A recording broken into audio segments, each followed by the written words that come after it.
नमस्कार दोस्तों, study with ज्ञान प्रकाश में आप सभी का बहुत बहुत स्वागत है। शुरू करते हैं 21 फरवरी की करंट अफेयर। तो आज हम लोग रिवीजन नहीं करेंगे, रिवीजन हम लोग करेंगे कल। तो सबसे पहले आते हैं क्वेश्चन नंबर 1 पे। निम्नलिखित में से किसने यूएनईपी द्वारा सम्मानित एशिया पर्यावरण प्रवर्तन पुरस्कार 2020 प्राप्त किया है? तो सही जवाब यहाँ पर है ऑप्शन ए, वन्यजीव अपराध नियंत्रण bureau, wild life crime control bureau, WCCB। तो फ्रेंड्स, इसका सही जवाब है ऑप्शन ए। वन्यजीव अपराध नियंत्रण ब्यूरो को संयुक्त राष्ट्र पर्यावरण कार्यक्रम के द्वारा एशिया पर्यावरण प्रवर्तन पुरस्कार 2020 से सम्मानित किया गया है। उल्लेखनीय बात यह है कि WCCB को यह पुरस्कार 3 सालों में 2 बार प्राप्त हुआ है, पिछले 3 सालों में लगातार 2 बार। Wildlife crime control bureau ये क्या है? तो दोस्तों, इसकी जो स्थापना की गई है वो government of India under the ministry of environment, forest and climate change के अंतर्गत की गई है और इसका हेडक्वार्टर मिलेगा आपको नई दिल्ली में। ठीक है। एजेंसी एग्जीक्यूटिव हैं तिलोत्तमा वर्मा और जो संबंधित इसके मंत्री हैं वो हैं Prakash Javadekar, ministry of environment, forest and climate change. तो काफ़ी इंपॉर्टेंट क्वेश्चन है ये। आगे बढ़ते हैं।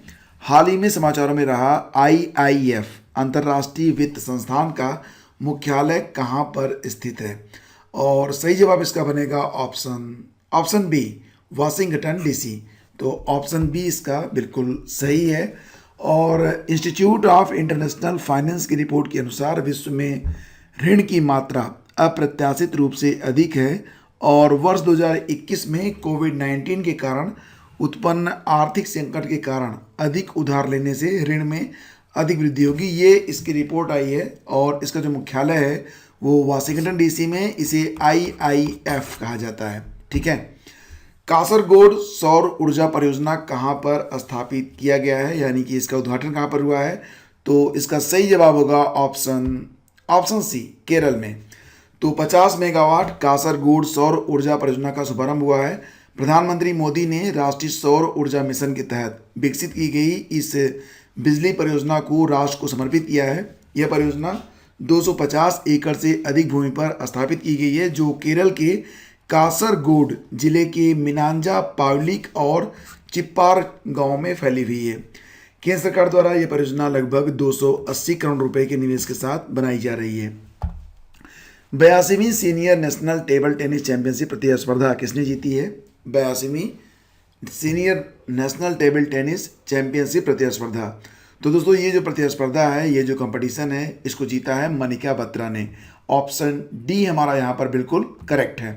तो मनिका बत्रा ने पंचकूला में ताऊ देवी लाल स्टेडियम में 82वीं senior national table tennis championship जीत ली है। मनिका बत्रा एक भारतीय टेबल टेनिस खिलाड़ी हैं। हाल ही में भारत के किस शहर को tree city of the world के रूप में मान्यता दी गई है? बहुत इंपॉर्टेंट क्वेश्चन है ये। भारत के किस शहर को tree city of the world के रूप में मान्यता मिली है? तो ये शहर है हैदराबाद। ऑप्शन सी यहाँ पर बिल्कुल करेक्ट है।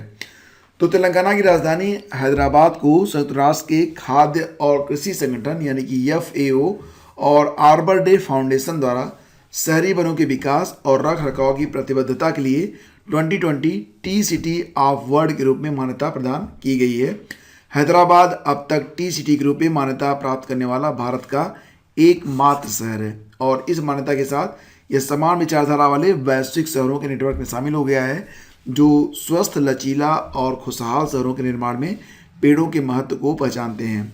2020 tree city of the world मान्यता कार्यक्रम का दूसरा वर्ष है। इसमें 63 देशों के 120 शहर हैं। अधिकांश शहर संयुक्त राज्य अमेरिका, यूनाइटेड किंगडम, कनाडा और ऑस्ट्रेलिया में से हैं और खाद्य और कृषि संगठन के जो अध्यक्ष हैं उनका नाम है क्यू डोंग्यू। खाद्य और कृषि संगठन का मुख्यालय मिलेगा रोम, इटली में, FAO याद रखना इसको। और खाद्य और कृषि संगठन की स्थापना हुई थी 16 अक्टूबर 1945 में। आगे बढ़ते हैं, चलते हैं अगले क्वेश्चन पर और अगला क्वेश्चन बहुत इंपॉर्टेंट है। भीम आर्मी के प्रमुख चंद्रशेखर आज़ाद और 5 भारतीय मूल की हस्तियों को 2021 की टाइम 100 नेक्स्ट में शामिल किया गया है। टाइम पत्रिका की जो लिस्ट आई है टाइम 100 नेक्स्ट, उसमें शामिल किया गया है। आपको यहाँ पर यह बताना है कि भीम आर्मी की स्थापना कब हुई थी और इसका सही जवाब क्या होगा? सही जवाब है ऑप्शन डी, 2015 में। तो भीम आर्मी के प्रमुख चंद्रशेखर आज़ाद और 5 भारतीय मूल की हस्तियों को 2021 टाइम 100 नेक्स्ट में शामिल किया गया है। टाइम 100 नेक्स्ट 2021 ये टाइम पत्रिका की भविष्य को आकार देने वाले 100 उभरते नेताओं की वार्षिक सूची का दूसरा संस्करण है। और अगर हम बात करें भीम आर्मी के बारे में, तो भीम आर्मी उत्तर प्रदेश में स्थित एक दलित अधिकार संगठन है जो दलितों को शिक्षा के माध्यम से गरीबी से बचने में मदद करता है। स्थापना इसकी 2015 में सतीश कुमार, विजय रतन सिंह और चंद्रशेखर आज़ाद ने मिलकर करी थी। 6वां मृदा स्वास्थ्य कार्ड दिवस हाल ही में कब मनाया गया है, और इसका सही जवाब क्या होगा? सही जवाब है ऑप्शन सी, 19 फरवरी को मनाया गया है अभी हाल ही में 6वां मृदा स्वास्थ्य कार्ड दिवस। तो दोस्तों भारत हर साल मृदा स्वास्थ्य कार्ड दिवस 19 फरवरी को मृदा स्वास्थ्य कार्ड SHC योजना की शुरुआत करने और योजना के लाभों के बारे में जागरूकता पैदा करने के लिए मनाया जाता है। 2021 में SHC योजना के लॉन्च के 6 वर्ष पूरे हुए हैं। प्रधानमंत्री नरेंद्र मोदी ने 19 फरवरी 2015 को राजस्थान के सूरतगढ़ में मृदा स्वास्थ्य कार्ड की शुरुआत की थी। तो ये काफ़ी इंपॉर्टेंट है कि इसकी शुरुआत हुई थी 2015 में। कहाँ से हुई थी? राजस्थान से हुई थी। विश्व पेंगोलिन दिवस अभी हाल ही में मनाया गया है। आपको बताना है कि कब मनाया गया। सही जवाब होगा इसका ऑप्शन डी, प्रतिवर्ष 20 फरवरी को विश्व पेंगोलिन दिवस मनाया जाता है। तो दोस्तों विश्व पेंगोलिन दिवस हर साल फरवरी के तीसरे शनिवार को मनाया जाता है। इसको आप ऐसे याद रखिएगा कि फरवरी के हर तीसरे सप्ताह को होता है वर्ल्ड पेंगोलिन डे। तो 2021 में 20 फरवरी को वार्षिक विश्व पेंगोलिन दिवस मनाया जा रहा है। इस आयोजन का ये 10वां संस्करण है और इस दिन का उद्देश्य इन अद्वितीय स्तनधारियों के बारे में जागरूकता बढ़ाना और संरक्षण प्रयासों को तेज करना है। एशिया और अफ्रीका में पेंगोलिन की जो संख्या है बहुत तेज़ी से कम हो रही है। भारत और चीन में तो इनकी संख्या अब नगण्य हो गई है। अंतर्राष्ट्रीय मातृभाषा दिवस हाल ही में कब मनाया गया? सही जवाब इसका होगा ऑप्शन सी, 21 फरवरी को होता है अंतर्राष्ट्रीय मातृभाषा दिवस। तो संयुक्त राष्ट्र के अनुसार विश्व में बोली जाने वाली भाषाओं की कुल संख्या कितनी है? 6,900। इसमें से 90% भाषाएं बोलने वालों की जो संख्या है वो 1 लाख से कम है। यानी कि 90% जो लैंग्वेज है वो 1 लाख से भी कम लोगों के द्वारा बोली जाती है। लगभग 150 से 200 भाषाएं ऐसी हैं जिन्हें 10 लाख से अधिक लोग बोलते हैं। दुनिया की कुल आबादी में तकरीबन 60% लोग 30 प्रमुख भाषाएं बोलते हैं, जिनमें 10 सर्वाधिक बोली जाने वाली भाषाओं में जापानी है, अंग्रेजी, रूसी, बांग्ला, पुर्तगाली, अरबी, पंजाबी, मंदारिन, हिंदी और स्पेनिश है। तो दोस्तों ये जो विश्व भाषा दिवस है यानी विश्व मातृभाषा दिवस है, ये क्यों मनाया जाता है? क्योंकि 21 फरवरी 1952 को ढाका यूनिवर्सिटी के विद्यार्थियों और सामाजिक कार्यकर्ताओं ने तत्कालीन पाकिस्तान सरकार की भाषाई नीति का कड़ा विरोध जताते हुए अपनी मातृभाषा का अस्तित्व बनाए रखने के लिए विरोध प्रदर्शन किया था। पाकिस्तान की पुलिस ने प्रदर्शनकारियों पर गोलियां बरसानी शुरू कर दी थी, लेकिन लगातार विरोध के बाद सरकार को बांग्ला भाषा को आधिकारिक जो दर्जा था वो देना पड़ा था।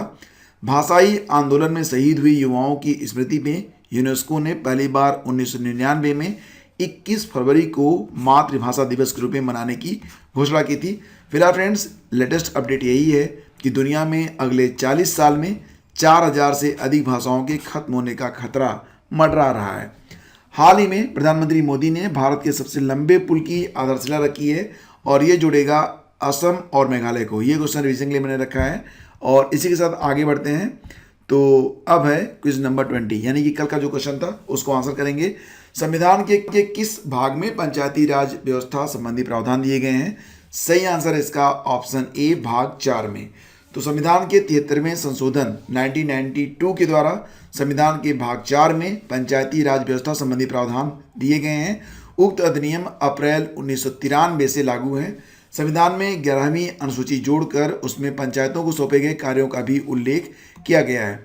और किन्हीं कारणों से आज हम कुछ नाम यहाँ पर जो मैं फीचर करता हूँ नहीं कर पा रहा हूँ, तो ये काम कल के वीडियो से स्टार्ट रहेगा। फिलहाल अब है बारी क्विज नंबर 21 की। इसको भी आप लोग डिटेल में आंसर करिएगा। मैं सभी के कमेंट पढ़ता हूँ, बस कुछ कारण है जिसकी वजह से आज मैं आंसर में नाम जो मेंशन नहीं कर पा रहा हूँ, लेकिन कल ये नाम मैं मेंशन जरूर करूँगा क्विज नंबर 20 और 21 दोनों के। फिलहाल पश्चिमी भारत के DK कर्वे का नाम निम्नलिखित में से किस संदर्भ में लिया जाता है? सती प्रथा, बाल हत्या, स्त्री शिक्षा या फिर विधवा पुनर्विवाह।